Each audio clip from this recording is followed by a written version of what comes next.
पूरा भारत होली से पहले दिवाली मनाने लगा है। जी हाँ, 14 तारीख को होली है, लेकिन उससे पहले दिवाली मनाने लगा है। तो वहीं मोहम्मद शमी, जिनको रमज़ान और रोज़ा को लेके जो सवाल खड़े हुए थे, लेकिन आपको बता दें कि इस पाक महीने में उनके लिए सबसे बड़ी चीज़ क्या आई कि 2023 वर्ल्ड कप का फाइनल जब हारे थे मोहम्मद शमी, तब दिल टूटा था। 45 विकेट भी लिए थे, लेकिन जीतने से केवल एक कदम दूर रह गए थे।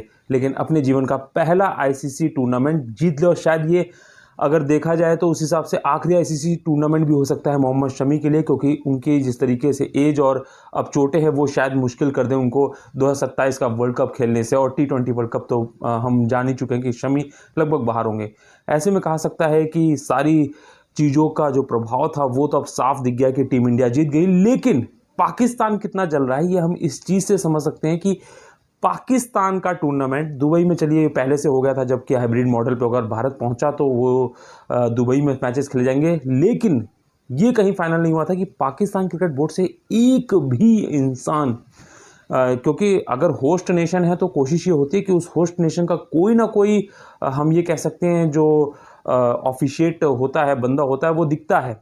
एटलीस्ट सेरेमनी में तो दिखना चाहिए, क्योंकि होस्ट नेशन का टीम कोई भी जीते, लेकिन होस्ट नेशन का खिलाड़ी अधिकारी जरूर दिखता है। जिस तरीके से चैंपियंस ट्रॉफी जब रिवील की जाए थे तो आपने देखा होगा कि सरफराज भी आए थे, शाहिद अफरीदी भी आए थे, और कई खिलाड़ी और पीसीबी चेयरमैन भी थे जब इसकी शुरुआत हुई थी। लेकिन जब आज ट्रॉफी दी जाए थी और भारत को दी जाए थी तो एक भी नाम, जो 4 मुख्य नाम थे उसमें बता दूं कि रोजर बिन्नी, जो कि भारतीय 1983 वर्ल्ड कप के जीतने वाले खिलाड़ी भी रहे हैं और इस समय वो बीसीसीआई में अहम पद पे हैं।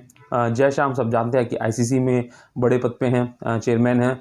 वहीं एक दहिया जी थे जो कि आईसीसी से जुड़े, लेकिन वो भी भारत के ही हैं मूल के। ऐसे में केवल एक जो खिलाड़ी हैं उनका नाम मैं मिस कर रहा हूँ, लेकिन वो पाकिस्तानी मूल के तो नहीं हैं, वो विदेशी मूल के हैं। इन 4 को हमने वहाँ मंच पे देखा। किसी भी पाकिस्तान के ना तो क्रिकेटर को हमने मंच पे देखा, ना पूर्व खिलाड़ी को हमने मंच पे देखा, ना ही पीसीबी चेयरमैन को मंच पे देखा, जबकि वो दिखने चाहिए थे। तो सोचिए कितना आग लग रही होगी पाकिस्तान के सीने में कि 29 साल बाद टूर्नामेंट उनके देश में आया, लेकिन उनकी धरती से ही ट्रॉफी दूर चली गई। और जीत के कौन गया? मतलब पाकिस्तान 2025 को जब याद किया जाएगा ना कि चैंपियंस ट्रॉफी का होस्ट नेशन था, तो याद ये आएगा कि उस ट्रॉफी को जीतने वाला भारत था। तो कहा जा सकता है कि जिस तरीके से एक बड़ा वायरल मीम चल रहा था, ये मैं किसी के व्यक्तिगत उस पर नहीं कह रहा हूँ, लेकिन एक वायरल मीम था कि जिस तरीके से सीमा हैदर जो था वो दूसरे रास्ते नेपाल के रास्ते भारत आई, वैसे ही पाकिस्तान में हो रही चैंपियंस ट्रॉफी पाकिस्तान के रास्ते नहीं बल्कि दुबई के रास्ते आएगी, और वो सच भी हो गया।